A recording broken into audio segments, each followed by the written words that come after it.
Hello and welcome back to Exothermic Plays Games. I'm Exothermic and the date today is Monday, April 22nd, 2024. That means it's the 113th day of ranking my favorite video games through each day of the year. Coming in at number 254 is Mobile Legends Bang Bang.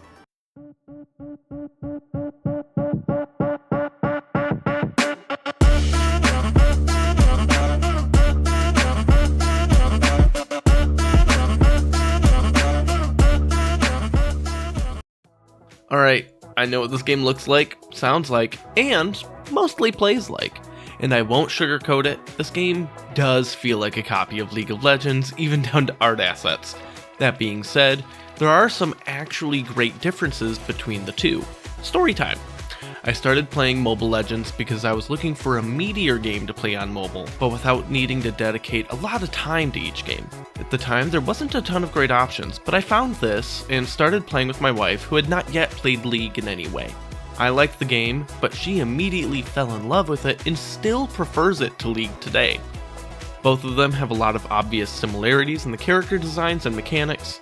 Follow the usual Dota-style gameplay of selecting hero characters to push minions down lanes, destroy static defenses, and eventually claim victory by destroying a giant fortress in your enemy's starting area.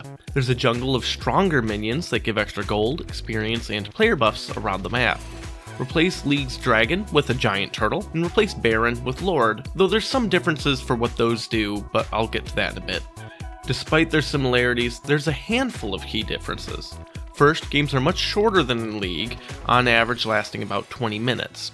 Second, there's much less strategy to item purchases, as there are no activated abilities for items and you don't have to go back to your base to pick up purchased items. Third, Turtle and Lord, while structurally serve a similar purpose as mini-boss battles to gain advantages, do so in different ways than League's Dragon and Baron. Turtle still offers a good gold bonus, but also provides a shield to your whole team. I realize this is a little closer to the functionality of Dragon in today's game for League, but at the time Mobile Legends came out, Dragon didn't give a buff yet, it was still just the gold bonus. Lord, however, is very different than Baron. Instead of giving a huge buff to your whole team, it instead summons itself to aid you in battle when defeated, picking a random lane and pushing down it. This is one of my favorite differences between the two games. While it still provides the opportunity for things to snowball, it requires strategic decisions from both sides to best capitalize or defend against it, which is rather compelling gameplay. Lastly, all of Mobile Legends' character designs and abilities are clearly designed with phones in mind as the platform. There are some skill shots, but they're generally forgiving in radius, and there's nothing that requires specific and skillful character control that would necessitate a mouse to do accurately.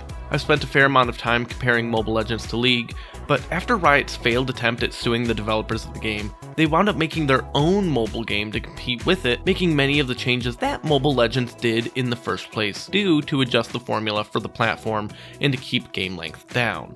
I'm not saying Riot went out of their way to copy Mobile Legends for Wild Rift, as a lot of those changes are, I think, pretty common sense for the goals of the platform and the player base, but it is kind of funny. There are a couple of characters in Mobile Legends that are extremely creative and unique. My favorite example of some of the off-the-wall stuff they have tried is Johnson, a sort of Transformers-looking tank character that can turn into a car, have any of your teammates hop in, and then drive around the map until you all crash into something and then pop out.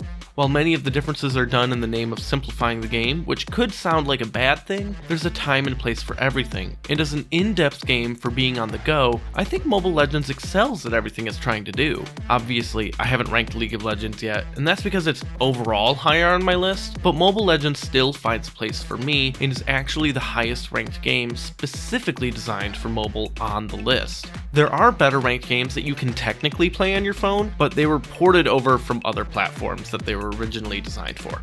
Join me tomorrow as I talk about the 253rd game on my list, where I am led to treasure by a moonwalking dwarf.